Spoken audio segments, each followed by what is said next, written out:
Hello friends, स्वागत है आप सभी का मेरे इस यूट्यूब चैनल में। जैसा कि आप सभी जानते हैं, स्ट्रेंथ ऑफ मटेरियल्स का यहाँ पर क्वेश्चन सीरीज चल रहा है, जो कि आपके SSC JE, RRB JE and DRDO exam के लिए काफ़ी हेल्पफुल है। यहाँ पर हम लोग जितने भी क्वेश्चंस करेंगे, तो एवरी क्वेश्चंस में मैं आपको उस क्वेश्चन से रिलेटेड जितने भी कॉन्सेप्ट्स हैं वो मैं आपको यहाँ पर बताऊंगा, ठीक है। एंड एक क्वेश्चन करने से उसमें उससे रिलेटेड, उस कॉन्सेप्ट से रिलेटेड जितने भी क्वेश्चंस एग्जाम में पूछे जाते हैं वो आपका हो जाएगा, ठीक है। तो हम लोग यहाँ पर इंपॉर्टेंट क्वेश्चंस करने वाले हैं, ओके। ये आपका थर्ड लेक्चर है, आई होप कि आपको अच्छा लग रहा होगा, ठीक है। तो चलिए सेशन को स्टार्ट किया जाए। देखिए आज का फर्स्ट क्वेश्चन आपको क्या कह रहा है। फर्स्ट क्वेश्चन को ध्यान से पढ़िए। A bar of 30 mm diameter is subjected to a pull of 60 kilonewton। एक बार है 30 mm डायमीटर का, जो इसका ओरिजिनल डायमीटर है, उसको पुल किया जा रहा है 60 किलो न्यूटन फोर्स के द्वारा, ठीक है। तो आइए देखते हैं। तो मैं पहले एक फिगर ड्रॉ कर दे रहा हूं। मान लीजिए कि ये आपका बार है, दिस इज योर बार, और इसको पुल किया जा रहा है 60 किलो न्यूटन। तो आप इसको न्यूटन में चेंज कर दीजिए। यहां पर आपका लोड कितना हो गया, 60 इंटू 10⁻³ न्यूटन। और इसका डायमीटर कितना है माय डियर, तो डायमीटर भी क्वेश्चन में आपको दिया हुआ है 30 mm, ओके। फिर देखिए, the measured extension on gauge length of 200 mm is 0.09 mm। आपसे बोला जा रहा है कि इस बार का जो गेज लेंथ है, तो गेज लेंथ का मतलब जो इसका ओरिजिनल लेंथ है 200 mm है। तो इस ओरिजिनल लेंथ में जब इसको पुल किया जा रहा है, तो बोला जा रहा है क्वेश्चन में कि एक्सटेंशन का मतलब क्या होता है, इलोंगेशन।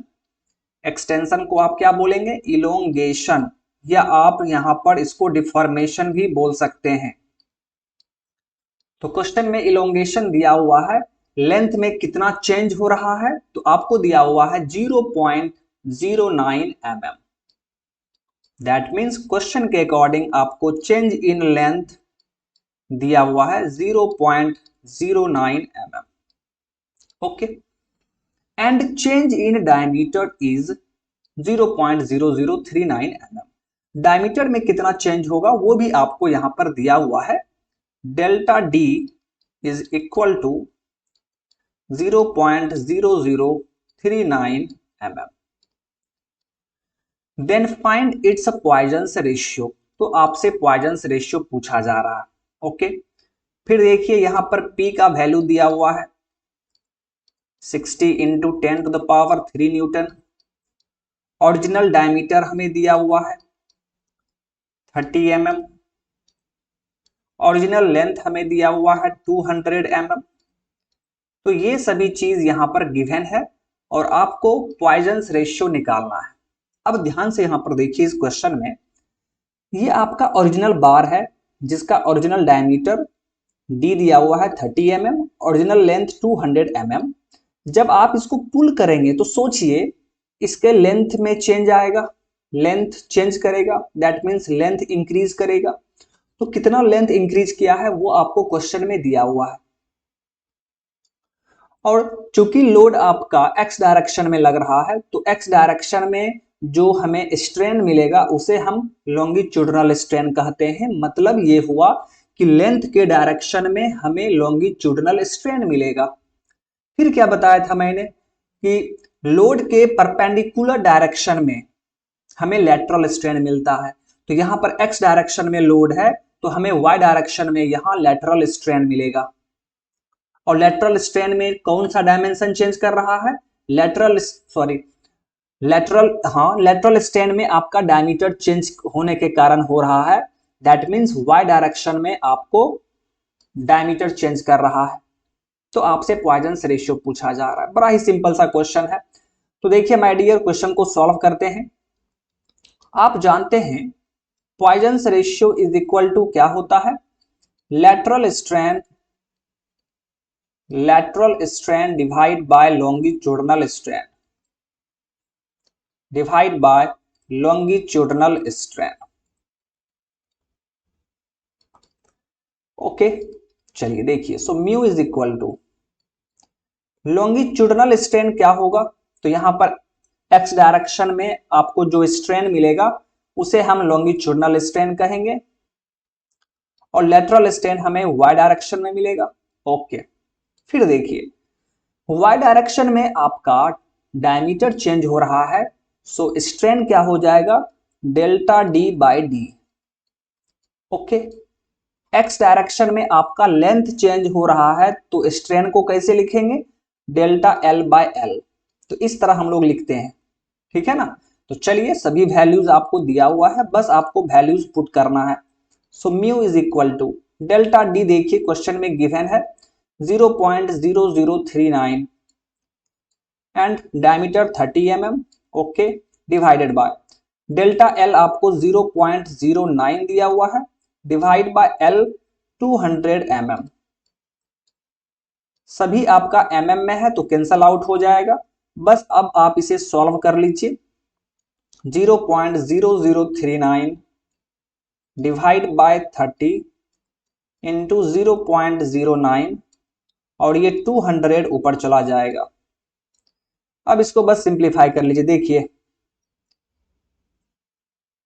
यहां से पॉइंट हटेगा, ठीक है, तो और यहां से भी पॉइंट हटेगा, तो आपका यहां पर क्या आ जाएगा? देखिए 100 आ जाएगा। फिर यहां से 2 टाइम्स में कैंसल आउट हो जाएगा। ओके, 3 से 13 टाइम्स में, 3 से 10 टाइम्स में, तो ये कितना आ गया?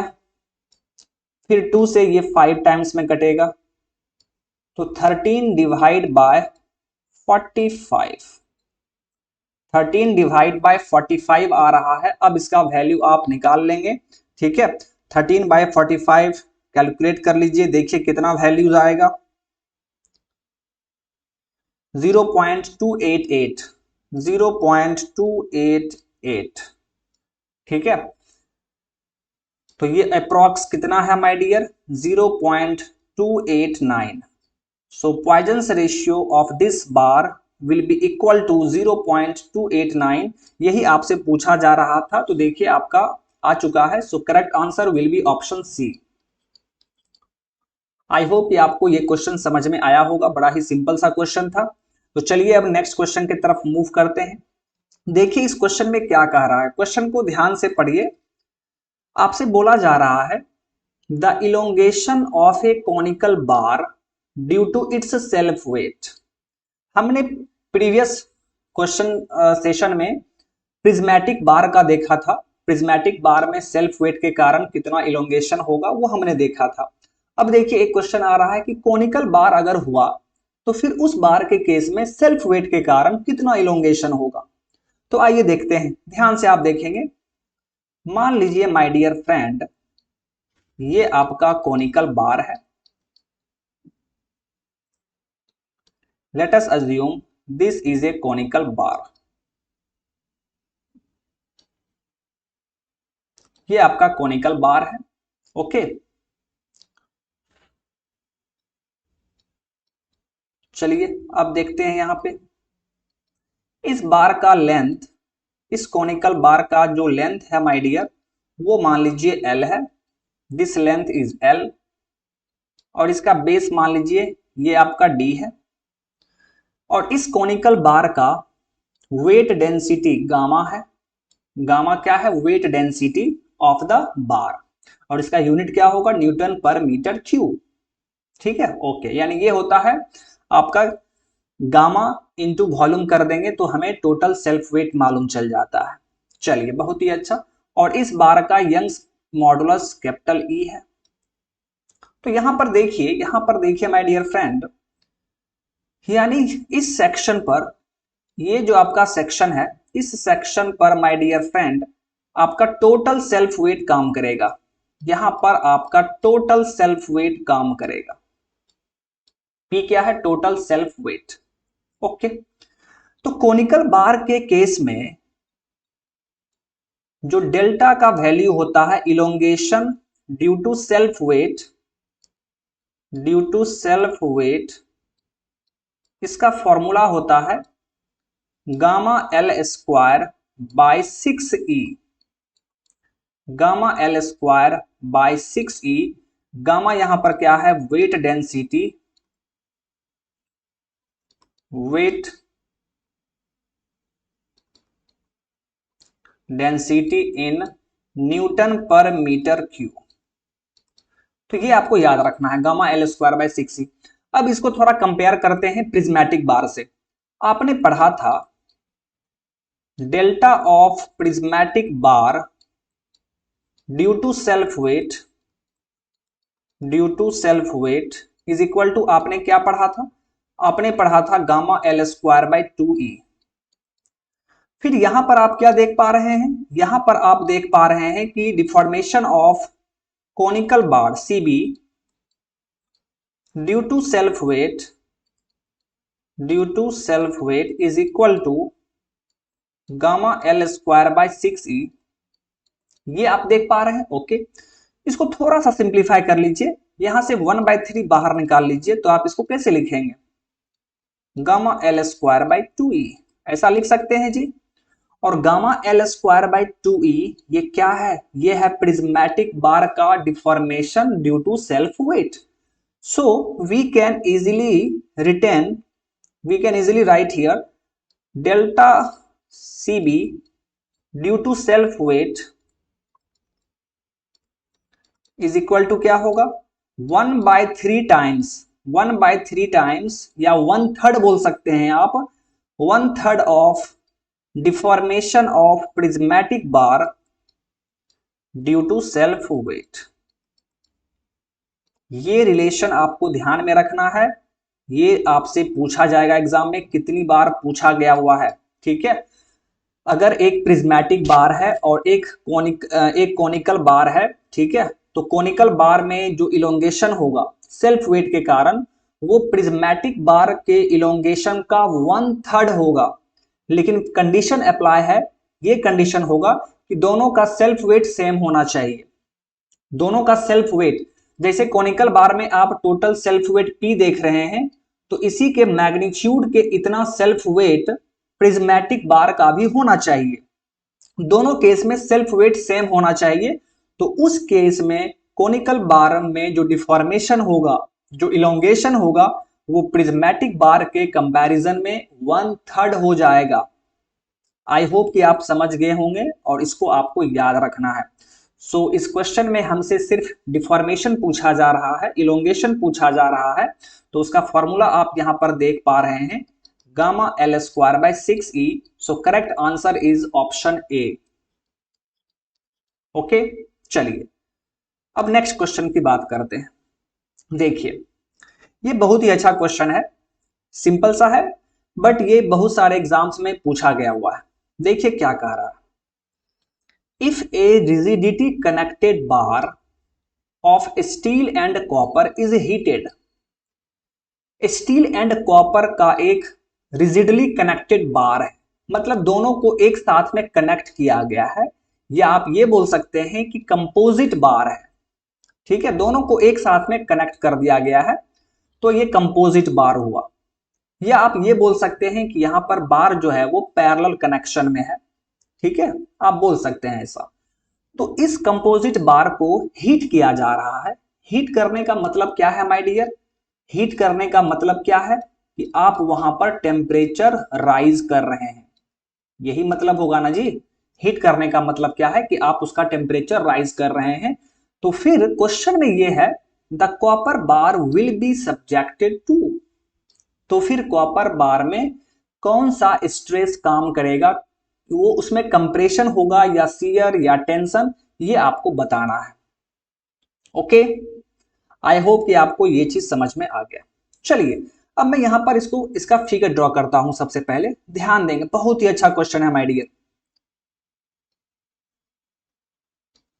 देखिए यहां पर आपका स्टील और कॉपर का एक कंपोजिट बार है, दोनों एक दूसरे के साथ रिजिडली कनेक्टेड है, दोनों एक दूसरे के साथ रिजिडली कनेक्टेड है। ओके, तो चलिए पहले मैं आपको इसका फिगर ड्रॉ कर दे रहा हूं।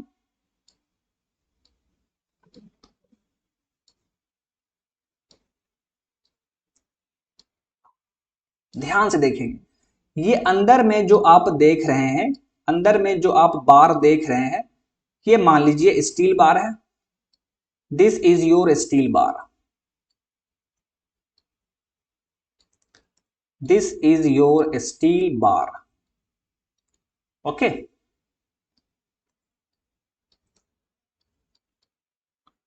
Steel bar. ओके, फिर देखिए बाहर से जो आप देख पा रहे हैं, बाहर में जो आप देख पा रहे हैं वो आपका कॉपर ट्यूब है। This is your copper tube.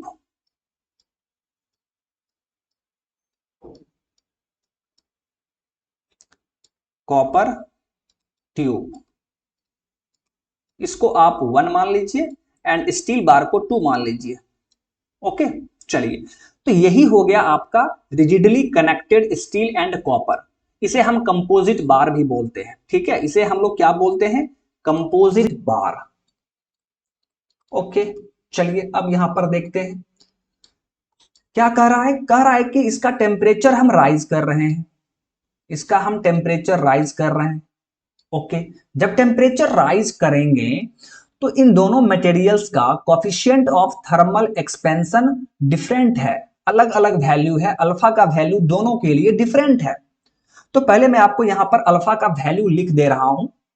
तो अल्फा का value my dear friend, steel के लिए, स्टील के लिए आपका होता है 12 इंटू 10⁻⁻6 पर डिग्री सेल्सियस। कॉपर के लिए अल्फा का वैल्यू होता है 16 इंटू 10⁻⁻6 पर डिग्री सेल्सियस। और मैं आपको बता दे रहा हूं थोड़ा सा, अगर गन मेटल का बात किया जाए, गन मेटल के केस में अल्फा का वैल्यू होता है 19 इंटू 10⁻⁻6 पर डिग्री सेल्सियस। अगर एल्यूमिनियम के बारे में बात किया जाए तो उसका होता है 23 इंटू 10⁻⁻6 पर डिग्री सेल्सियस। तो ये कुछ मटेरियल्स का अल्फा का वैल्यू है, आप इसको याद कर लीजिएगा। अब यहां पर एक क्वेश्चन ये भी पूछता है कि ऐसा कौन सा मटेरियल है जिसका कोफिशिएंट ऑफ थर्मल एक्सपेंशन सबसे कम होता है, लीस्ट वैल्यू होता है। तो आप क्या बोलेंगे? एक मटेरियल है जिसका नाम है इनभार। इनभार, इस मटेरियल का अल्फा वैल्यू सबसे कम होता है और वो होता है 1.2 इंटू 10⁻⁻6 पर डिग्री सेल्सियस। ठीक है, और इस इनभार का, इस इनभार का ये सबसे कम होता है least value, least value. Okay, तो आई होप कि आप ये याद कर लेंगे। चलिए, बहुत ही अच्छी बात है। अब यहां पर देखिए, आपको क्वेश्चन में स्टील और कॉपर दिया हुआ है, तो जल्दी से आप देख लीजिए कि स्टील और कॉपर में अल्फा किसका ज्यादा है। तो आप क्या बोलेंगे कि सर कॉपर का अल्फा ज्यादा है। ठीक है, कॉपर का अल्फा माय डियर फ्रेंड ज्यादा है एज कंपेयर टू स्टील। और आप टेम्परेचर राइज कर रहे हैं तो इसका मतलब है कि इलोंगेशन डेल्टा एल का वैल्यू कॉपर में ज्यादा होगा और स्टील में कम होगा। क्योंकि अल्फा का वैल्यू कॉपर का ज्यादा है, तो जैसे ही आप टेम्परेचर राइज करेंगे तो कॉपर ज्यादा एक्सपेंड कर जाएगा, ज्यादा इलोंगेट कर जाएगा, लेकिन स्टील थोड़ा कम इलोंगेट करेगा। ओके, चलिए देखिए, तो अब क्या होगा? अब आपका कॉपर ज्यादा इलोंगेट हो जाएगा। मान लीजिए कॉपर यहां तक इलोंगेट हो गया, एकदम ध्यान से देखिए, ये आपका कॉपर यहां तक इलोंगेट हो गया माय डियर, यहां तक कॉपर इलोंगेट हो गया। ओके, तो कॉपर जब यहां तक इलोंगेट हुआ है तो स्टील भी तो इलोंगेट होगा, लेकिन उससे थोड़ा कम इलोंगेट होगा। ठीक है, उतना वो इलोंगेट नहीं कर पाएगा, लेकिन करेगा तो सही। तो मान लीजिए कि स्टील यहां तक इलोंगेट किया, स्टील यहां तक इलोंगेट किया, लेकिन है तो दोनों कंपोजिट बार, है तो कंपोजिट बार, तो दोनों का लेंथ सेम होना चाहिए था।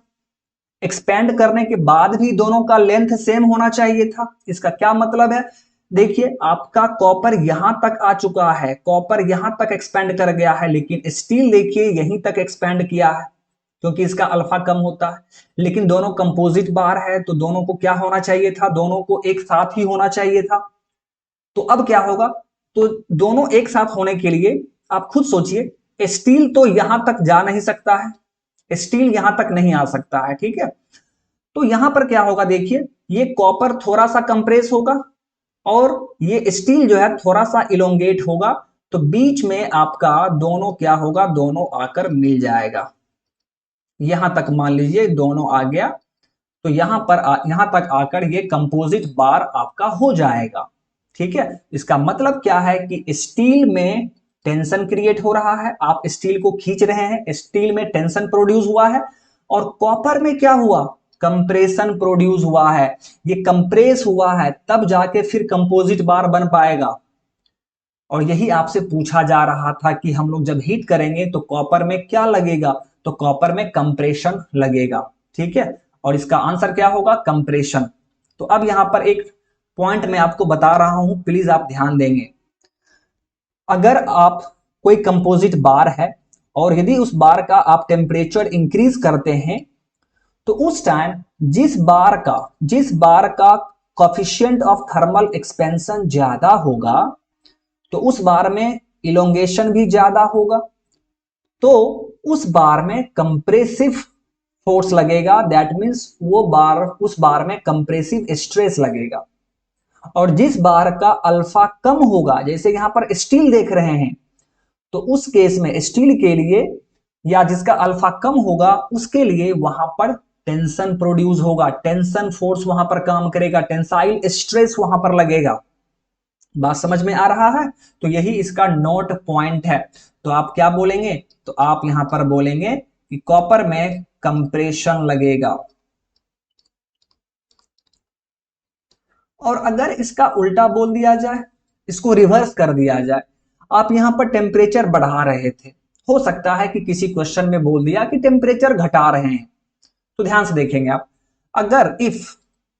अगर आप कंपोजिट बार का टेम्परेचर घटा दे रहे हैं, तो वहां पर भी दो चीज होगा, एक का अल्फा क्या होगा, ज्यादा होगा, और एक का अल्फा क्या होगा, कम होगा। तो जिसका अल्फा कम होगा उसमें इलोंगेशन क्या होगा माय डियर, उसमें इलोंगेशन ज्यादा हो जाएगा, और जिसका अल्फा कम है उसमें इलोंगेशन क्या होगा, कम हो जाएगा।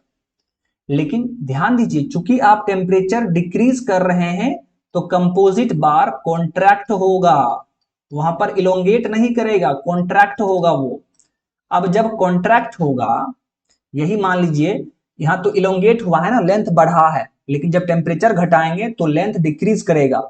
तो उस टाइम तो वही लेंथ जो डिक्रीज कर रहा है, तो सबसे ज्यादा लेंथ डिक्रीज किसमें होगा, जिसका अल्फा ज्यादा होगा, और सबसे कम लेंथ डिक्रीज किसका होगा, जिसका अल्फा कम होगा। फिर देखिए, लेकिन फिर हमें लास्ट में कंपोजिट ही करना है, तो कंपोजिट करना है तो आप सोचिए, इस केस में इस केस में कॉन्ट्रैक्शन बहुत ज्यादा हो गया है, ठीक है। तो यहां पर क्या होगा, हमको खींचना पड़ेगा, टेंसाइल फोर्स लगेगा, तो इस केस में आपका क्या होगा, टेंसाइल। और फिर देखिए, जिसमें कॉन्ट्रैक्शन कम हुआ है, तो उसको तो आपको क्या करना पड़ेगा, उसको आपको क्या करना पड़ेगा, वहां पर कंप्रेशन लगेगा, ठीक है, क्योंकि वो थोड़ा ही हुआ है, दैट मीन्स हमें कंप्रेस करके कंपोजिट के बराबर करना होगा, तो वहां पर आपका कंप्रेशन लगेगा। तो देखिए जस्ट रिवर्स हुआ कि नहीं।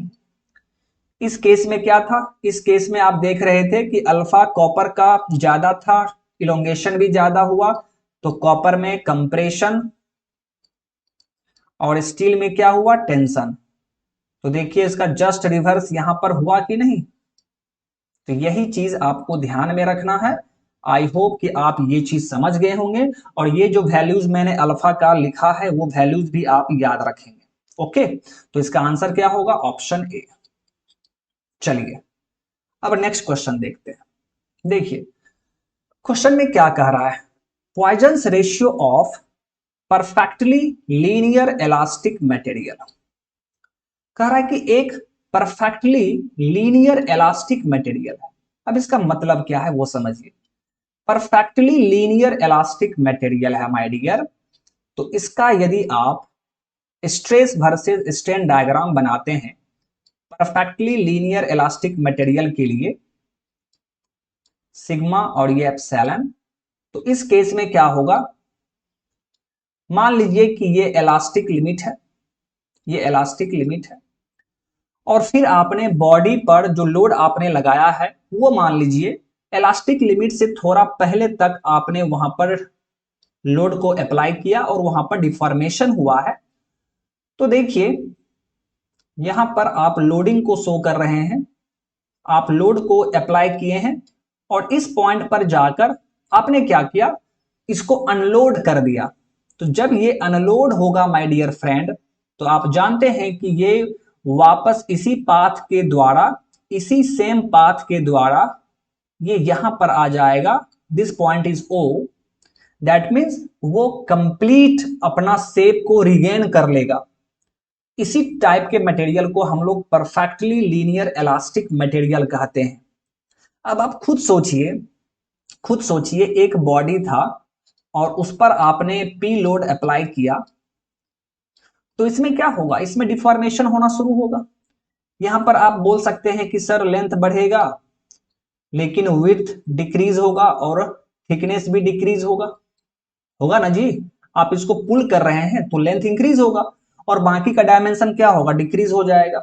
ओके, लेकिन लेकिन अब यहां पर देखिए क्या होता है, अब यहां पर क्या होगा, लेकिन यदि इसको आप इलास्टिक लिमिट से पहले तक, इलास्टिक लिमिट तक आपने इसको इलोंगेट किया और फिर आपने छोड़ दिया, फिर आपने छोड़ दिया माय डियर, तो जब आप छोड़ देंगे अनलोड कर देंगे तो फिर से ये यही वाला शेप गेन कर लेगा, यही शेप उसका आ जाएगा। इसका क्या मतलब था, इसका क्या मतलब है कि उसमें किसी भी तरह का वॉल्यूमेट्रिक चेंज नहीं हुआ है, किसी भी तरह का volumetric change my dear friend नहीं हुआ है। So in the case of perfectly linear elastic material change in volume will be zero. बात समझ में आ रहा है, तो हमें चेंज इन वॉल्यूम मालूम चल गया। अब देखिए आपने पढ़ा है volumetric strain is equal to 1 minus 2 mu divide by E sigma x plus sigma y plus sigma z. और वॉल्यूमेट्रिक स्ट्रेन को आप क्या लिखेंगे, del V by V is equal to 1 minus 2 mu divide by E into sigma x plus sigma y plus sigma z. Okay, change in volume का value delta V का value zero है तो ये पूरा वैल्यू जीरो हो गया। So 0 is equal to 1 minus 2 mu divided by E into sigma x plus sigma y plus sigma z। तो यहां से आप क्या लिख सकते हैं, 1 minus 2 mu divided by E is equal to 0। So 1 minus 2 mu will be 0। तो देखिए आपका म्यू का वैल्यू यहां से कितना आ जाएगा, 1/2, दैट मीन्स 0.5। आपसे पॉइजन्स रेशियो ही पूछा जा रहा था, तो देखिए Poisson's ratio perfectly linear elastic material के लिए कितना होगा, तो 0.5 होगा। तो ये आसान क्वेश्चन था, ठीक है। आई होप कि आपको अच्छे से समझ में आ गया होगा। तो चलिए अब नेक्स्ट क्वेश्चन की तरफ मूव करते हैं। देखिए इस क्वेश्चन में क्या कह रहा है, engineering stress strain curve and true stress strain curve are equal up to, engineering stress strain diagram और ट्रू स्ट्रेस स्ट्रेन डायग्राम किस पॉइंट पर बराबर होता है, किस पॉइंट तक बराबर होता है और उसके बाद डिफरेंट हो जाता है, यही आपसे पूछा जा रहा है।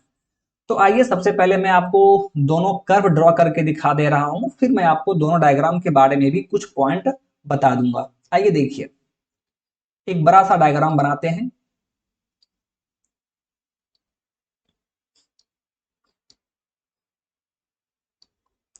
This is stress, this is strain. तो सबसे पहले आप स्ट्रेस स्ट्रेन डायग्राम ड्रॉ कीजिए।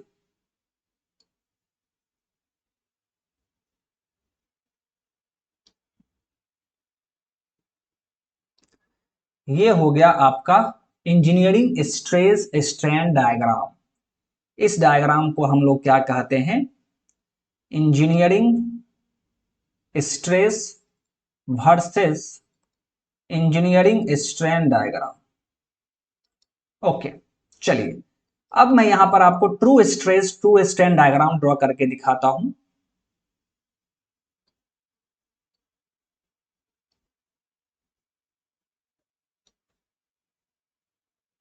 ये देखिए, this diagram is true stress versus true strain diagram. ये आपका डायग्राम हो गया। तो किस पॉइंट तक दोनों बराबर है, किस पॉइंट तक देखिए, तो ये पॉइंट, इस पॉइंट से दोनों अलग हो रहा है और इसी पॉइंट को हम इल्ड पॉइंट कहते हैं my dear friend. This point is your yield point और यहां पर जो स्ट्रेंथ होता है उसे हम इल्ड स्ट्रेंथ कहते हैं। ये आपका इल्ड पॉइंट है। तो इल्ड पॉइंट तक दोनों ही कर्व बराबर होता है, लेकिन उसके बाद दोनों डिफरेंट हो जाता है। क्यों, ऐसा क्यों? तो ध्यान दीजिए, आप जानते हैं कि इल्ड पॉइंट के बाद, इल्ड पॉइंट पर ही मटेरियल इलास्टिक रीजन से प्लास्टिक रीजन में इंटर करता है। ओके, फिर देखिए, जब हम लोग इंजीनियरिंग स्ट्रेस स्ट्रेन डायग्राम बनाते हैं तो उस टाइम हम लोग जब स्ट्रेस का वैल्यू कैलकुलेट करते हैं, इंजीनियरिंग स्ट्रेस का वैल्यू, तो हम लोग P divide by original area लेते हैं। ओरिजिनल एरिया, जितना भी पॉइंट आप देख रहे हैं, जितने भी पॉइंट्स आप देख रहे हैं, सभी पॉइंट पर यदि स्ट्रेस का वैल्यू निकालना चाहते हैं आप, तो आप हमेशा ओरिजिनल एरिया से डिवाइड करके निकालेंगे। और यहां से देखिए, ये आपका अल्टीमेट पॉइंट है और यहां से ये वाला जो रीजन आप देख रहे हैं, this region is necking region. ये आपका है नेकिंग रीजन। नेकिंग रीजन में क्या होता है माय डियर? डायमीटर डिक्रीज करता है, मतलब एरिया डिक्रीज किया, एरिया डिक्रीज किया, तो यहां पर स्ट्रेस बढ़ना चाहिए था, लेकिन नहीं माय डियर, क्योंकि हम लोग इंजीनियरिंग स्ट्रेस डायग्राम में इंस्टेंटेनियस एरिया नहीं लेते हैं, हमेशा हम ओरिजिनल एरिया लेके चलते हैं। इसीलिए हमारा स्ट्रेस क्या होगा, यहां पर घट रहा है। नेकिंग रीजन में हमारा इंजीनियरिंग स्ट्रेस घट रहा है। लेकिन ट्रू स्ट्रेस क्या होगा? तो ट्रू स्ट्रेस में देखिए, ट्रू स्ट्रेस निकालने में हम लोग इंस्टेंटेनियस एरिया लेते हैं। इंस्टेंटेनियस एरिया यानी जिस भी पॉइंट पर, जिस भी पॉइंट पर माय डियर फ्रेंड आप स्ट्रेस निकालेंगे, तो उस पॉइंट पर जो एरिया होगा, उस पॉइंट पर जो एरिया होगा वो एरिया पुट करना होगा। तो एरिया तो घट रहा है, एरिया घट रहा है, तो जब न्यूमरेटर घटेगा तो स्ट्रेस क्या होगा? स्ट्रेस आपका बढ़ जाएगा। इसीलिए देखिए, ट्रू स्ट्रेस कर्व जो है वो बढ़ते जा रहा है, लेकिन इंजीनियरिंग स्ट्रेस कर्व जो है वो डिक्रीज कर जाता है। और इसका रीजन बस यही है कि इंजीनियरिंग स्ट्रेस में हम लोग ओरिजिनल एरिया लेते हैं और ट्रू स्ट्रेस निकालने में हम लोग हमेशा इंस्टेंटेनियस एरिया लेते हैं। बात समझ में आ गया? तो ये क्वेश्चन आपको इंटरव्यू में भी पूछा जाएगा। तो देखिए, इस क्वेश्चन का करेक्ट आंसर क्या होगा कि इल्ड पॉइंट तक दोनों डायग्राम सेम रहता है, लेकिन उसके बाद दोनों डिफर हो जाता है। ओके, चलिए अब नेक्स्ट क्वेश्चन की तरफ मूव करते हैं। ध्यान से देखेंगे इस क्वेश्चन को। क्वेश्चन को पहले पढ़िए। Consider the state of stress at any point as sigma xx 250 megapascal, sigma zz 250 megapascal. The Young's modulus and Poisson's ratio of the material is considered as 2 gigapascal and 0.18. Determine the epsilon zz। मतलब strain का value आपको z axis के about निकालना है। ठीक है, ये आपसे पूछा जा रहा है। z एक्सिस में टोटल स्ट्रेन कितना होगा, ये आपसे पूछा जा रहा है। अब देखिए, मतलब एक पॉइंट है, उस पॉइंट पर देखिए कौन कौन सा स्ट्रेस काम कर रहा है। तो पहले तो देखिए सिग्मा एक्स एक्स, तो सिग्मा एक्स एक्स लिखिए या सिग्मा एक्स लिखिए, दोनों एक ही बात है। नॉर्मल स्ट्रेस में हम लोग एक्स एक्स नहीं भी लिखेंगे तो कोई दिक्कत नहीं है, जनरली हम लोग एक ही लिखते हैं, सिग्मा एक्स लिखते हैं, ठीक है।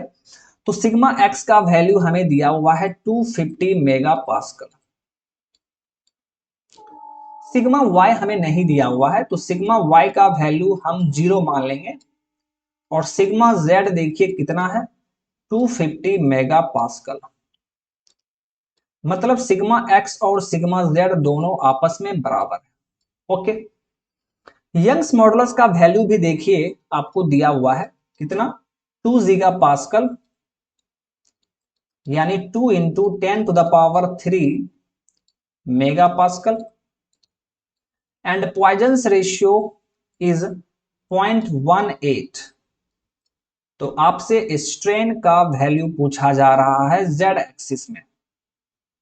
जेड एक्सिस में टोटल स्ट्रेन कितना होगा ये आपसे पूछा जा रहा है। आइए देखते हैं माय डियर, आइए देखते हैं, ध्यान देंगे आप। मैं आपको एक बॉडी बना के दिखा रहा हूं, ठीक है।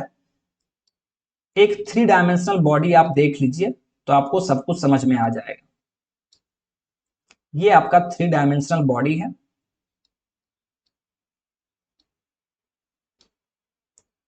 This is your 3 dimensional body. Okay, फिर देखिए एक्स डायरेक्शन में मान लीजिए आपका लोड लग रहा है px, y डायरेक्शन में आपका लोड लग रहा है py, एंड z डायरेक्शन में आपका लोड लग रहा है pz। तो यहां पर यदि मैं आपको बोल दूं कि बाबू टोटल वॉल्यूमेट्रिक स्ट्रेन कितना होगा, तो ये फॉर्मूला मैंने आपको बताया था, आपको याद भी होगा, 1 - 2 mu divide by E into sigma x plus sigma y plus sigma z. इस तरह करके आप निकाल लेंगे। और एक्चुअल में वॉल्यूमेट्रिक स्ट्रेन होता क्या है, वॉल्यूमेट्रिक स्ट्रेन का मतलब क्या है, पूरे वॉल्यूम में कितना चेंज हुआ है, change in volume divide by total volume, sorry divide by original volume. तो वॉल्यूमेट्रिक स्ट्रेन को क्या आप ऐसा लिख सकते हैं, total strain in x direction, total strain in Y direction plus total strain in z direction.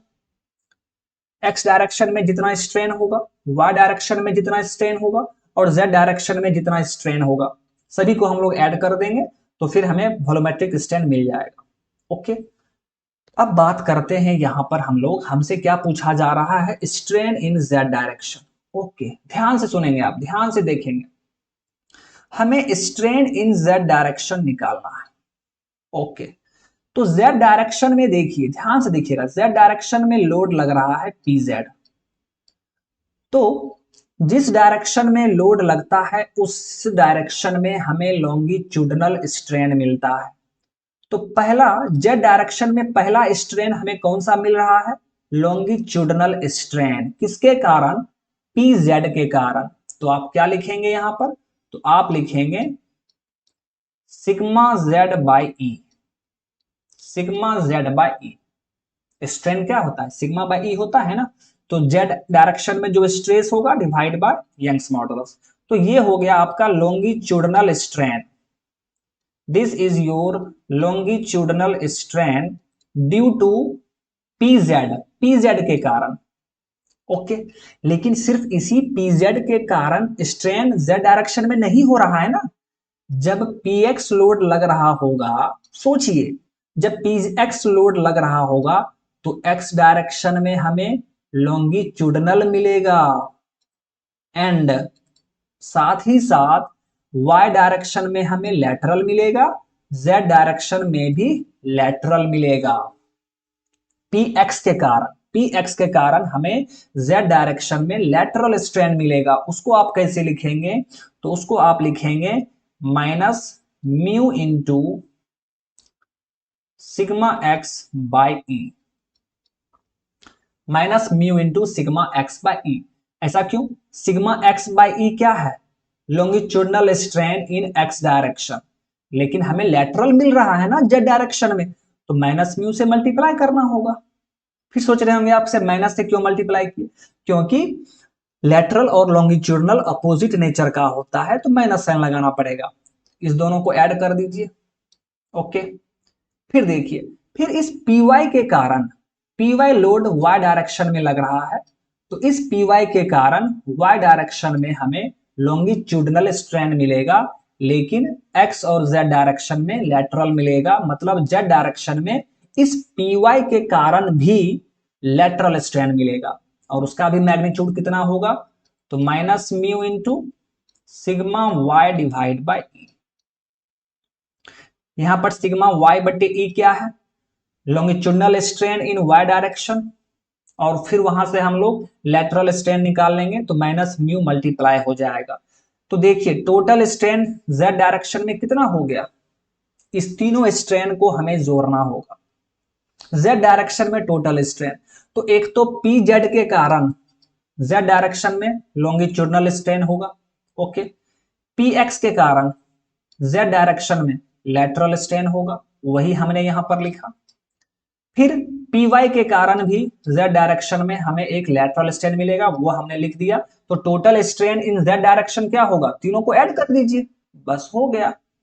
So epsilon Z is equal to sigma Z by E minus mu into sigma X by E minus mu into sigma Y by ई।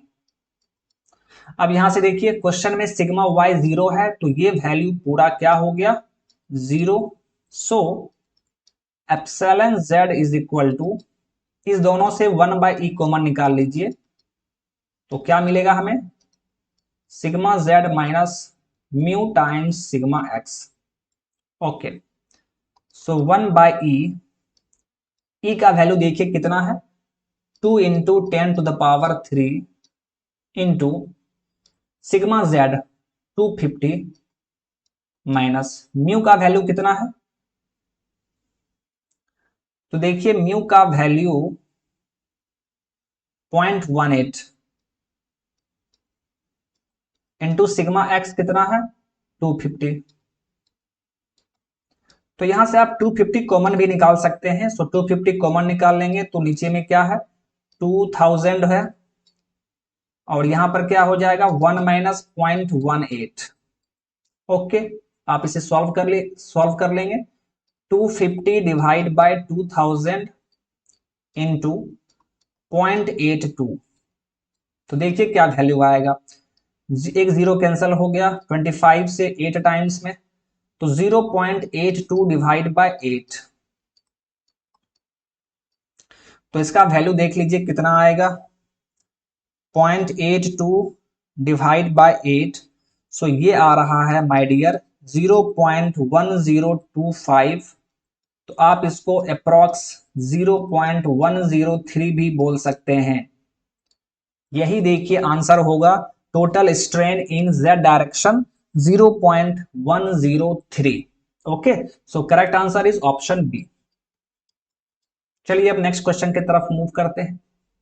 इस question को देखिए, generally लगभग सभी exam में इस तरह के questions पूछे जाते हैं। ठीक है, यहां पर क्या देख रहे हैं कि नंबर ऑफ बार्स सीरीज में कनेक्ट है, तो सीरीज कनेक्शन से काफी क्वेश्चंस पूछे जाते हैं, और ये क्वेश्चंस काफी आसान है। देखिएगा आप 2 से 3 लाइन में ये क्वेश्चन सॉल्व हो जाएगा। इस क्वेश्चन को बनाने का 2-3 मेथड है। जैसे पहला मेथड क्या है कि आप फ्री बॉडी डायग्राम बनाइए। जैसे आप यहां पर 3 पार्ट देख रहे हैं, this is first part, this is second part and this is third part. 3 part देख रहे हैं, तो तीनों पार्ट में हम लोग क्या करेंगे, तीनों पार्ट का फ्री बॉडी डायग्राम बनाएंगे और फिर सॉल्व करते हैं। लेकिन मैं आपको एक दूसरा मेथड बताऊंगा जिसे हम लोग मेथड ऑफ सेक्शन कहते हैं, और वो बड़ा ही सिंपल सा मेथड है। ओके, उससे आप क्वेश्चन को तुरंत बना लेंगे। ठीक है ना, चलिए तो प्लीज आप एक बार क्वेश्चन को ध्यान से पढ़िए, फिर मैं इसको तुरंत सॉल्व करके आपको दिखाऊंगा। देखिए, a bar having a cross sectional area of 700 mm², ये पूरा बार जो आप देख रहे हैं ना, इसका एरिया कितना दिया हुआ है, तो इसका एरिया दिया हुआ है माय डियर 700 mm², और ये यूनिफॉर्म है, दैट मींस पूरे बार का एरिया इतना ही रहेगा। Okay, is subjected to axial load at the positions indicated, तो देखिए डिफरेंट डिफरेंट पोजीशन पर एक्सियल लोड अप्लाई किया गया है, आप देख पा रहे हैं। तो क्वेश्चन में क्या कह रहा है, the value of stress in the segment Q R. जो सेगमेंट है क्यू आर यानी सेकेंड पार्ट में, इस सेकेंड पार्ट में स्ट्रेस का वैल्यू पूछा जा रहा है कि बताइए इस सेकेंड पार्ट में, that means Q R portion में स्ट्रेस कितना काम करेगा। तो अब आप सोचेंगे कि सर स्ट्रेस पूछ रहा है, तो स्ट्रेस हम कैसे निकालते हैं। तो स्ट्रेस आप जानते हैं एक्सियल लोड है तो P बाय ए होगा, P बाय ए हम करके निकाल लेंगे। हमें स्ट्रेस पूछ रहा है क्यू आर सेक्शन में, तो लोड भी क्या होगा, क्यू आर सेक्शन का लोड होगा। लेकिन इस क्यू आर सेक्शन में लोड कितना काम कर रहा है, बस यही हमें फाइंड करना है। अगर हम क्यू आर सेक्शन में लोड को फाइंड कर लें तो एरिया तो हमें मालूम है, तो फिर हम तुरंत सॉल्व कर लेंगे, तुरंत हमारा आंसर आ जाएगा। ओके, चलिए अब देखिए बहुत सारे स्टूडेंट को ये लगता है, ध्यान से सुनेंगे, वो इस क्यू आर सेक्शन में देखते हैं और इधर 35 लग रहा है, इधर 49 लग रहा है, दोनों का डायरेक्शन देखते हैं कि सेम है, दोनों को ऐड कर देते हैं और उनको लगता है कि उतना ही लोड काम कर रहा है। नहीं माय डियर, नहीं, ध्यान से आप समझिए। यहां पर जो आप 35 किलो न्यूटन देख रहे हैं वो किस पॉइंट पर लग रहा है, तो आप बोलेंगे सर इस पॉइंट पे लग रहा है। तो ये तो माय डियर जंक्शन पॉइंट है ना, ये लोड 35 यहां पर लग रहा है, इसका मतलब है कि इस 35 में से कुछ हिस्सा 1 में भी लग रहा होगा और कुछ हिस्सा 2 में भी लग रहा होगा।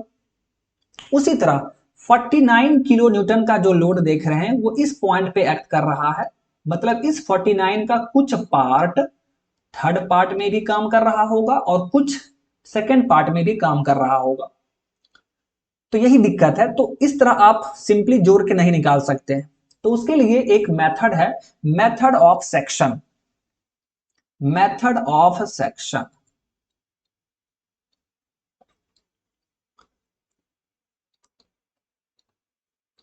और ध्यान से देखेंगे मेथड ऑफ सेक्शन का क्या कहना है, मैं आपको अच्छे से समझा रहा हूं, प्लीज आप सुनेंगे ध्यान से।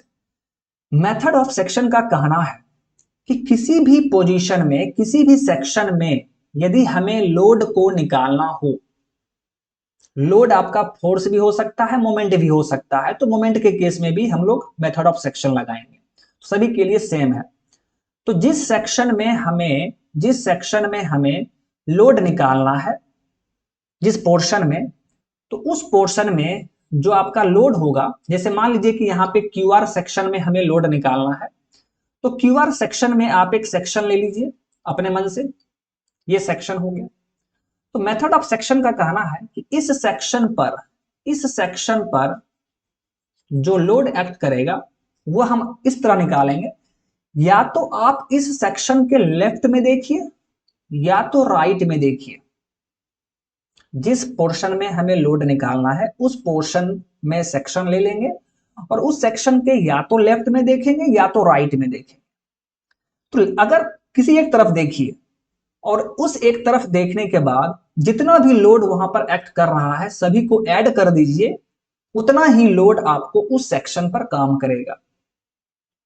जैसे देखिए, मान लीजिए कि आप लेफ्ट के तरफ देख रहे हैं, तो लेफ्ट के तरफ देखने पर आप क्या बोलेंगे कि सर इस सेक्शन के लेफ्ट में दो लोड काम कर रहा है, एक 35 है और एक 63 है ना जी। उस सेक्शन के लेफ्ट में आपको दो लोड दिख रहा है, 63 एंड 35, लेकिन दोनों का डायरेक्शन अपोजिट है। तो फिर क्या करेंगे, हमें दोनों को जोड़ना है, ओके, लेकिन डायरेक्शन अपोजिट है। तो इसका नियम है, इसका मेथड है, अगर ये सेक्शन है तो सेक्शन से अगर कोई लोड दूर जा रहा है तो उसे हम पॉजिटिव लेंगे, और सेक्शन के अगर तरफ आ रहा है तो उसे हम निगेटिव लेंगे। अगर सेक्शन से लोड दूर जा रहा होगा तो पॉजिटिव लीजिए और सेक्शन के तरफ आ रहा होगा तो निगेटिव लेंगे। तो आप यहां पर देखिए 63 किलो न्यूटन दूर जा रहा है तो पॉजिटिव लेंगे, 35 उसके तरफ आ रहा है तो माइनस में लेंगे। तो देखिए माय डियर, यानी load in the Q R section एक लाइन में निकल गया, क्या होगा, 63 दूर जा रहा है तो प्लस, 35 उसके तरफ आ रहा है तो माइनस हो गया, और ये हो गया 28 किलो न्यूटन। इतना लोड आपका क्यू आर सेक्शन में काम कर रहा है, जो क्यू आर पोर्शन है उसमें 28 किलो न्यूटन काम कर रहा है। अब आइए, अब मैं आपको राइट तरफ से भी निकाल के दिखा दे रहा हूं। अगर आप राइट साइड देख रहे हैं तो राइट साइड में भी दो लोड काम कर रहा है, 49 और 21। 49 और 21। 49 देखिए, 49 दूर जा रहा है, आप इसका डायरेक्शन देखिए, ये सेक्शन से दूर जा रहा है तो पॉजिटिव लेंगे, और 21 सेक्शन के तरफ जा रहा है तो उसको माइनस में लेंगे। 28 हुआ ना जी, दोनों सेम हुआ कि नहीं? वही मैं आपको बता रहा था कि चाहे आप लेफ्ट में देखिए चाहे राइट में देखिए, मैग्नीट्यूड सेम आएगा, वैल्यू सेम आएगा। वही देखिए, वैल्यू सेम आ गया। तो हमने लोड निकाल लिया किसके हेल्प से? मेथड ऑफ सेक्शन के हेल्प से। तो हमें पूछ क्या रहा है? हमें पूछ रहा है कि क्यूआर सेक्शन में कितना स्ट्रेस इंड्यूस हुआ है। तो स्ट्रेस इंड्यूस्ड आप क्या लिखेंगे? Load divide by area. Load देखिए 28 किलो न्यूटन है, तो आप इसको न्यूटन में चेंज कर दीजिए, डिवाइड बाय एरिया कितना है? 700 mm स्क्वायर। ये 2 जीरो यहां से कट गया, तो ये आपका आ गया 280/7 न्यूटन पर mm स्क्वायर। तो ये यहां से कट जाएगा 40, तो 40 न्यूटन पर mm स्क्वायर। और न्यूटन पर mm स्क्वायर को हम मेगा पास्कल कहते हैं। सो इसका आंसर हो गया 40 मेगा पास्कल। यही आपसे पूछ रहा था। सो correct answer is option A. तो देखिए, एक लाइन में आपका लोड निकल गया, तो मेथड ऑफ सेक्शन सबसे बेस्ट मेथड है माय डियर। आई होप कि आपको ये मेथड अच्छे से समझ में आ गया होगा। तो चलिए अब नेक्स्ट क्वेश्चन की तरफ मूव करते हैं। एक और क्वेश्चन इस टाइप का है, ध्यान देंगे आप। इस क्वेश्चन में भी मैं आपको मेथड ऑफ सेक्शन बताऊंगा, तो आप आसानी से और अच्छे तरीके से समझ जाएंगे। देखिए क्वेश्चन को पढ़िए। The figure below shows A steel rod of area 25 mm square. Area दिया हुआ है, एरिया देखिए स्टील रॉड का हमें 25 mm स्क्वायर दिया हुआ है। It is loaded at 4 points. देखिए 4 पॉइंट यहां पर दिया हुआ है फिगर में, देखिए के, एल, एम और एन, चारों पॉइंट पर लोड लग रहा है। और यंग्स मॉडुलस स्टील का देखिए, यंग्स मॉडुलस 200 जीपीए है, 200 जीपीए। तो आप इसको चेंज कर दीजिए, ठीक है। आप इसको 200 इंटू 10⁹ पास्कल लिख दीजिए। ओके, चलिए अब क्वेश्चन क्या है वो समझिए। The total change in length of the rod due to loading. इस पूरे बार का, इस पूरे रॉड में टोटल लेंथ कितना चेंज होगा? टोटल चेंज इन लेंथ पूछा जा रहा है। तो my dear friend, total change in length का अगर बात किया जाए, टोटल चेंज इन लेंथ, तो यहां पर देखिए 3 पार्ट में है ये 3 पार्ट में है ना। तो इसको मान लेते हैं फर्स्ट पार्ट, इसको मान लेते हैं सेकेंड पार्ट, इसको मान लेते हैं थर्ड पार्ट। तो तीनों पार्ट में जो डिफॉर्मेशन होगा, delta L1 plus delta L2 plus delta L3, इस तीनों डिफॉर्मेशन को यदि हम जोड़ दें तो क्या हमें टोटल डिफॉर्मेशन मिल सकता है? बिल्कुल मिल सकता है। तो हमें यही करना है, हमें टोटल डिफॉर्मेशन पूछा जा रहा है, टोटल चेंज इन लेंथ पूछा जा रहा है, तो हम तीनों बार का इलोंगेशन अलग अलग निकाल कर ऐड कर देंगे तो हमारा आंसर आ जाएगा। ओके, चलिए। लेकिन फिर यहां पर बात यह आता है कि सर चेंज इन लेंथ का फॉर्मूला तो हम जानते हैं PL/AE होता है। तो ये डेल्टा L1, डेल्टा L2 और डेल्टा L3 हम कब निकाल पाएंगे? जब हमें P मालूम हो, P। अगर आप इस फर्स्ट पार्ट का चेंज इन लेंथ निकालना चाह रहे हैं, डेल्टा L1 निकालना चाह रहे हैं, तो आपको यहां का 1 पार्ट में लोड कितना काम कर रहा है ये आपको मालूम होना चाहिए। फिर उसी तरह सेकेंड पार्ट में लोड कितना काम करेगा ये भी मालूम होना चाहिए, और थर्ड पार्ट में लोड कितना काम कर रहा है ये भी आपको मालूम करना पड़ेगा। बाकी का देखिए, लेंथ हमें मालूम है, एरिया हमें मालूम है, यंग्स मॉडुलस मालूम है, ठीक है। तो सिर्फ यहां पर हमें क्या निकालना पड़ेगा, लोड कैलकुलेट करना पड़ेगा। तो चलिए, लोड हम कैसे कैलकुलेट करते हैं माय डियर, तो from method of section, from method of section, method of section से आप हर एक पार्ट में कितना लोड काम करेगा वो आप तुरंत ही निकाल लेंगे। तो देखिए, सबसे पहले लोड इन केएल पार्ट, या आप इसको P1 बोल सकते हैं, लोड इन फर्स्ट पार्ट। तो हम क्या करेंगे, हमें इस फर्स्ट पार्ट में चाहिए तो यहां पर एक सेक्शन लेंगे, सेक्शन ले लिए, फिर इस सेक्शन के या तो लेफ्ट में देखेंगे या तो राइट में देखेंगे। तो सबसे अच्छा तरीका क्या है, जिधर लोड कम हो उधर देखिए, ताकि हमें ऐड कम करना पड़ेगा। तो यहां पर तो लेफ्ट में सिर्फ एक ही लोड है, तो हम लेफ्ट में ही देखेंगे, और लेफ्ट में देख रहे हैं कि 100 न्यूटन काम कर रहा है और वो भी सेक्शन से दूर जा रहा है, तो प्लस होगा। तो P1 कितना हो गया माय डियर, 100 न्यूटन। बहुत ही अच्छा। अब बात करते हैं P2, P2 या PLN, LN पार्ट में जो लोड होगा, या आप उसे P2 बोलेंगे, वो कितना होगा देखिए। तो यहां पर हम लोग सेक्शन ले लेंगे, तो यहां पर चाहे आप लेफ्ट में देखिए चाहे राइट में देखिए, दोनों तरफ दो दो लोड है, तो किसी एक तरफ देख लीजिए। तो देखिए, अगर आप लेफ्ट में देख रहे हैं तो लेफ्ट में माय डियर फ्रेंड 100 दूर जा रहा है तो पॉजिटिव होगा, लेकिन 250 उसके तरफ जा रहा है तो माइनस होगा। यानी P2 का वैल्यू कितना हो गया, -150 न्यूटन। यानी P2 में हमारा लोड माइनस में काम कर रहा है, -150, दैट मींस कंप्रेसिव नेचर का। अब एक और बच गया है PMN, MN पार्ट में लोड कितना होगा, दैट मींस P3। तो ये हो जाएगा माय डियर फ्रेंड, ये हो जाएगा देखिए, MN पार्ट में हमें लोड निकालना है तो यहां पर सेक्शन लेंगे, ये सेक्शन हो गया। तो यहां पर भी चाहे लेफ्ट में देखिए चाहे राइट में देखिए, लेकिन हम राइट में देखेंगे क्योंकि राइट में सिर्फ एक ही लोड काम कर रहा है और वो भी सेक्शन से दूर जा रहा है, तो पॉजिटिव हो जाएगा 50 न्यूटन। तो देखिए माय डियर, हमने P1 निकाल लिया, P2 निकाल लिया, P3 निकाल लिया।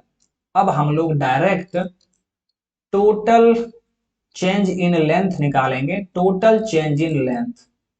ये आप जानते हैं, आप कैसे लिखेंगे, डेल्टा L1, फर्स्ट पार्ट में कितना चेंज होगा लेंथ, सेकेंड पार्ट का कितना चेंज होगा, और फिर थर्ड पार्ट में कितना चेंज होगा। ओके, डेल्टा L1 को आप क्या लिखेंगे, P1 L1 divide by A into E, ए पहले आप A1 E1 लिख दीजिए, ठीक है, plus P2 L2 divide by A2 E2, plus P3 L3 divide by A3 E3। इस तरह आप लिखेंगे जी। चलिए, अब यहां पर देखिए, पूरे तीनों पार्ट के लिए एरिया सेम है और यंग्स मॉडुलस भी सेम है। तो यहां पर ए ई और ये ए ई, ये तीनों आपस में बराबर है, तो हम लोग 1/AE कॉमन निकाल लेंगे, 1/AE कॉमन निकाल लेंगे। तो यहां पर क्या बच गया, P1 L1 plus P2 L2 plus P3 L3। तो यहां से अब आप वैल्यू पुट कर दीजिए, 1/एरिया, एरिया कितना है 25, यंग्स मॉडुलस कितना है जी 200 इंटू 10 टू द पावर 9। यहां 9 मत पुट कीजिए, ठीक है, क्योंकि आप एरिया mm स्क्वायर में ले रहे हैं, एरिया आप mm स्क्वायर में ले रहे हैं, तो आप इसको मेगा पास्कल में चेंज कर दीजिए। तो इसको हम मेगा पास्कल में कैसे लिखेंगे, 200 into 10 to the power 3 mega pascal, इतना हो गया, इंटू P1 कितना है 100, L1 कितना है फर्स्ट पार्ट का लेंथ। तो देखिए, फर्स्ट पार्ट का लेंथ हमारा दिया हुआ है 500 mm, 500 mm। ओके, फिर देखिए प्लस P2, P2 हमारा माइनस में है तो चलिए माइनस लिख देते हैं। P2 150 इंटू L2 यहां पर कितना होगा ध्यान से देखेंगे, यहां से लेकर यहां तक का लेंथ, ये वाला लेंथ, ठीक है। तो कितना होगा देखिए, टोटल लिया हुआ है लेंथ 1700, उसमें से 400 ये वाला है और 500 ये वाला है। तो 1700 में 400 माइनस होगा तो 1300, 1300 में 500 माइनस होगा तो 800। तो सेकेंड पार्ट का लेंथ 800 है। फिर प्लस P3 50 इंटू L3 कितना है 400। अब बस आपको सॉल्व करना है माय डियर, आपका आंसर आ जाएगा। तो 1/25 इंटू 200 इंटू 10⁻³ ये कितना हो गया 50000 माइनस प्लस ये, ठीक है। अब यहां पर देखिए, इसको आप सॉल्व कर लेंगे, ठीक है। ये कितना हो जाएगा, ये 50,000, ये 20,000, 70,000 हो गया। ये 70,000 है और ये है आपका 1,20,000। तो 70 में माइनस 120 करेंगे तो क्या हो जाएगा, -50,000 माइनस 50,000 डिवाइड बाय क्या है 25 इंटू 200 इंटू 10⁻³। तो ये 3 जीरो यहां से कट गया, 25 से ये 2 बार में कटेगा और 2 से ये 100 बार में कट गया। तो ये कितना आ गया -1/100, -1/100 आ गया ये। और इसका यूनिट क्या होगा, तो इसका यूनिट mm होगा। इसका यूनिट क्या हो जाएगा माय डियर, mm। ओके, चलिए देखिए, लेकिन हमें ऑप्शन में क्या दिया हुआ है, हमें ऑप्शन में माइक्रोमीटर में दिया हुआ है। चलिए बहुत बढ़िया। तो कितना आंसर आया था आपका, आया था -1/100 mm। तो इसे आप क्या कीजिए, मीटर में चेंज कर दीजिए पहले। तो मीटर में चेंज करेंगे तो हमें 1000 से हमें डिवाइड करना होगा, तो ये मीटर में हो गया। लेकिन हमें इसे माइक्रोमीटर में चेंज करना है तो क्या करेंगे, ऊपर में 10 से मल्टीप्लाई कर देंगे, नीचे में भी 10 से मल्टीप्लाई कर देंगे।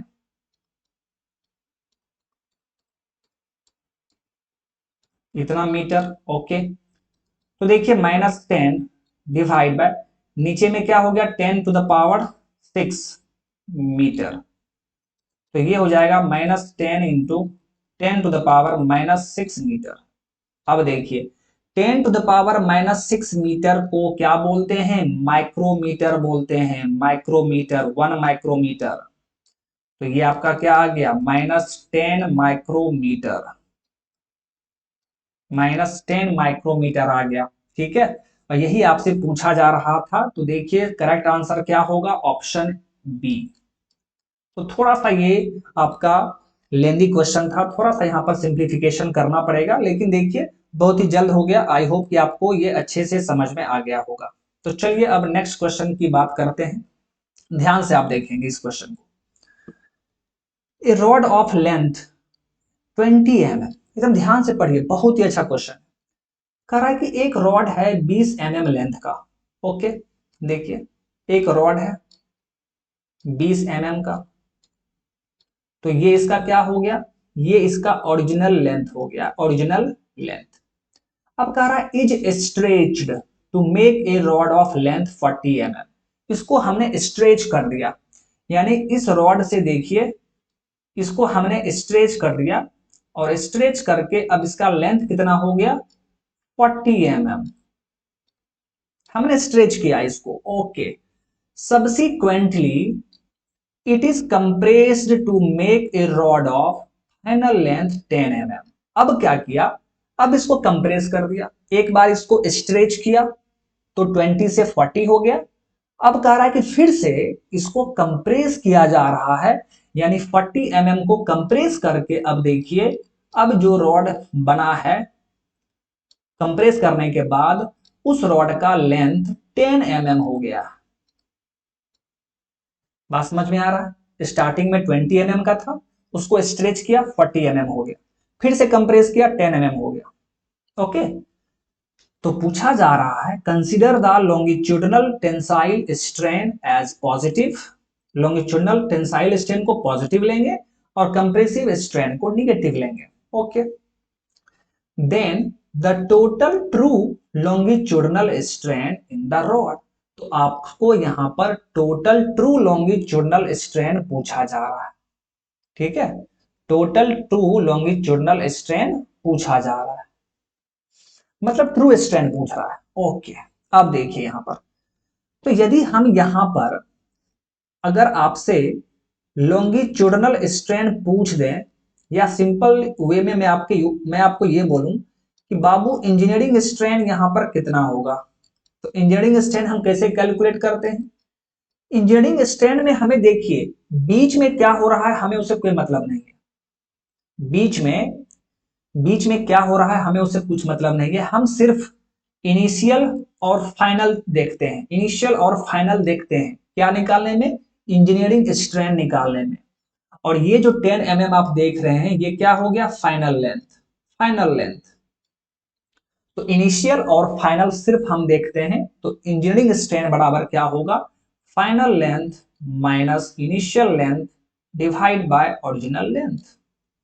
ओके, तो यहां से देखिए LF कितना है 10, L0 कितना है 20 divide by 20 minus 10 divide by 20, ये आ गया आपका -0.5।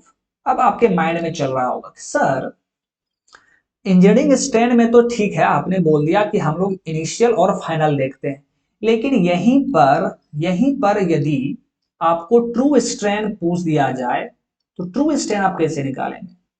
तो my dear friend, true strain क्या होता है पता है, ये होता है सम ऑफ इंजीनियरिंग स्ट्रेन। ध्यान से सुनेंगे, यहां पर जो इंपॉर्टेंट कॉन्सेप्ट है वो मैं आपको बता देता हूं। Sum of engineering strains from instant to instant,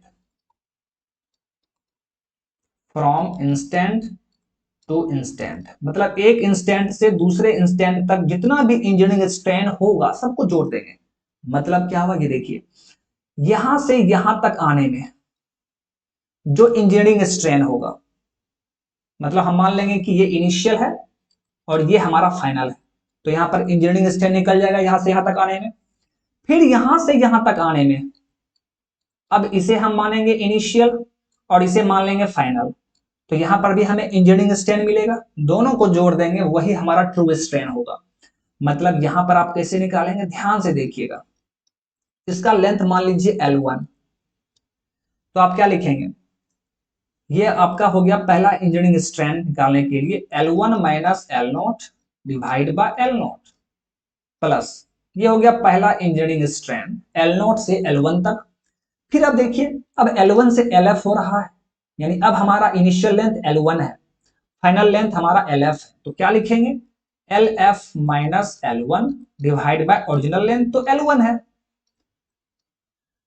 और भी अगर लेंथ चेंज हो रहा होता तो और भी इंजीनियरिंग स्ट्रेन मिलता, सभी को ऐड करते जाते तो हमारा ट्रू स्ट्रेन मिल जाता। तो ट्रू स्ट्रेन निकालने का ये तरीका है, ठीक है, तो इस तरह आप ट्रू स्ट्रेन निकाल लेंगे, ठीक है।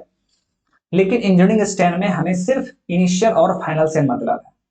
तो यहां पर देखिए, यहां पर हमने इंजीनियरिंग स्ट्रेन निकाल लिया -0.5, तो डायरेक्ट आप ट्रू स्ट्रेन का फॉर्मूला जानते हैं। देखिए इतना चीज करने का जरूरत नहीं है माय डियर, डायरेक्ट आप इंजीनियरिंग स्ट्रेन निकालिए और फिर ट्रू स्ट्रेन का फॉर्मूला आप जानते हैं ln 1 प्लस इंजीनियरिंग स्ट्रेन, निकाल लीजिए वैल्यू ln 1 प्लस -0.5, तो ये कितना आ जाएगा ln 0.5, तो इसको आप कैसे लिखेंगे, इसको आप लिखेंगे ln 1/2, मतलब ln 1 माइनस ln 2, ln 1 का वैल्यू 0, ln 2 का वैल्यू 0.693, तो ये वैल्यू कितना आ गया आपका -0.693।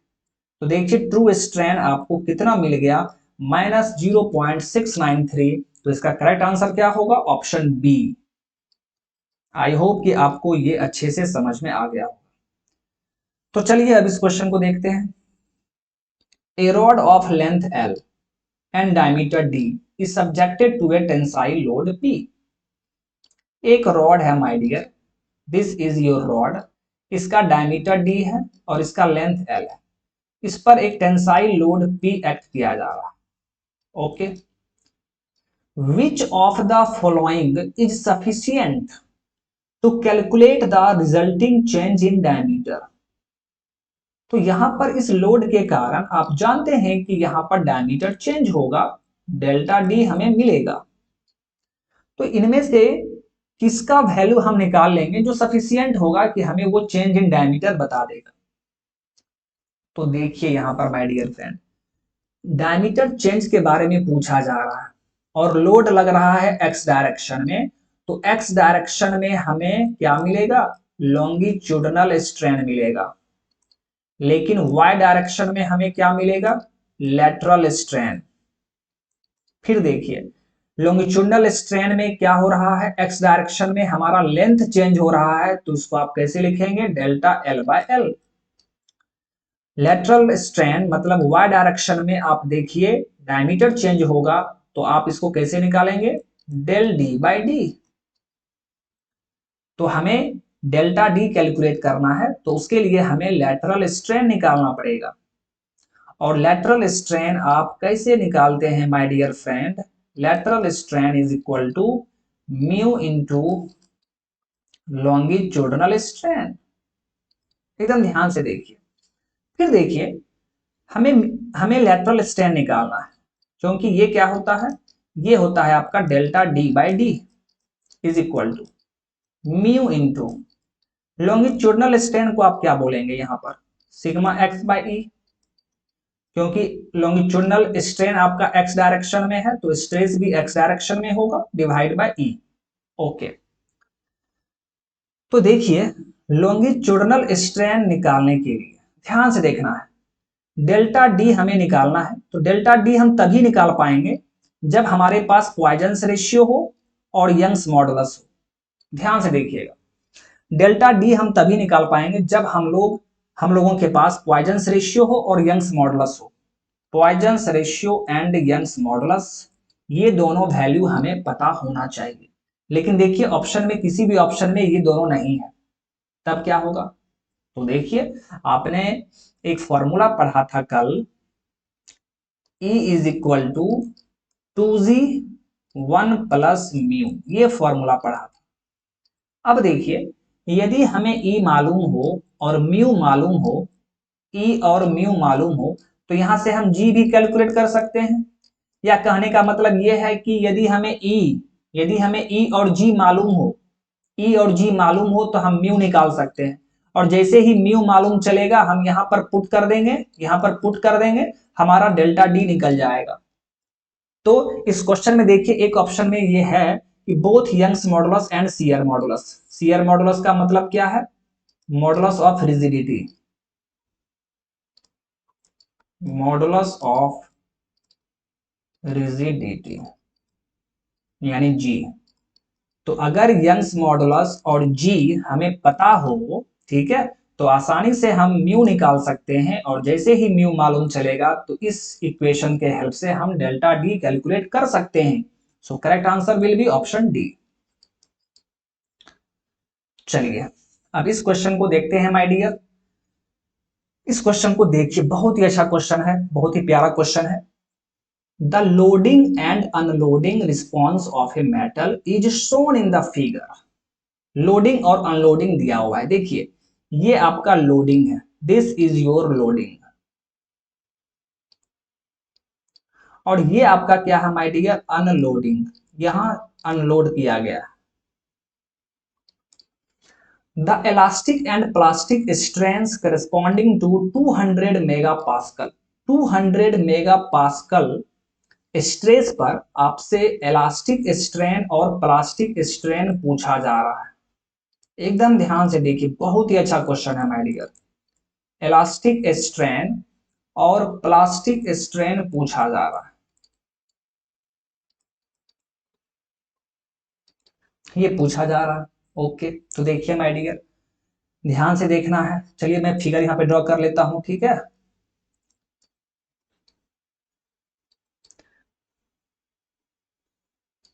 यहां पर देखिए, यहां तक लोडिंग हुआ, ठीक है। इस पॉइंट से, ओ पॉइंट से मान लीजिए कि यहां तक लोडिंग हुआ, दिस इज योर लोडिंग। तो याद कीजिए, मैंने बताया भी था आपको कि ऐसा जो फिगर में दिया गया है ऐसा तभी पॉसिबल है जब वो इलास्टिक इलास्टिक लिमिट के बाद तक अगर आप उसको डिफॉर्म करना चाह रहे हैं, अगर आपने लोड अप्लाई कर दिया कहां तक, इलास्टिक लिमिट के बाद में, बाद तक, तो फिर वहां पर कंप्लीट कंप्लीट रीगेन नहीं हो पाएगा, ठीक है। तो वही चीज यहां पर फिगर में दिख रहा है। तो देखिए, ये कंप्लीट रीगेन नहीं किया, ये कहां तक रीगेन किया, यहां तक। मतलब सिर्फ ये वाला पोर्शन उसने रिकवर किया, सिर्फ ये रिकवरी स्ट्रेन है या रिकवर्ड स्ट्रेन है, ये रिकवर्ड है, इलास्टिक रिकवरी है, ये इलास्टिक रिकवरी। और ये वाला जो स्ट्रेन आप देख रहे हैं, ये स्ट्रेन रिकवर नहीं हुआ, मतलब मटेरियल आपका यहां पर इस स्टेट तक आके रुक गया। तो मतलब मटेरियल में इतना स्ट्रेन अभी भी है, और ये क्या हो गया, this is your permanent strain या residual strain, this is your residual strain. Okay, ये आपका रेसिडुअल स्ट्रेन है माय डियर फ्रेंड, और इसे ही आप क्या कहेंगे, प्लास्टिक स्ट्रेन कहेंगे।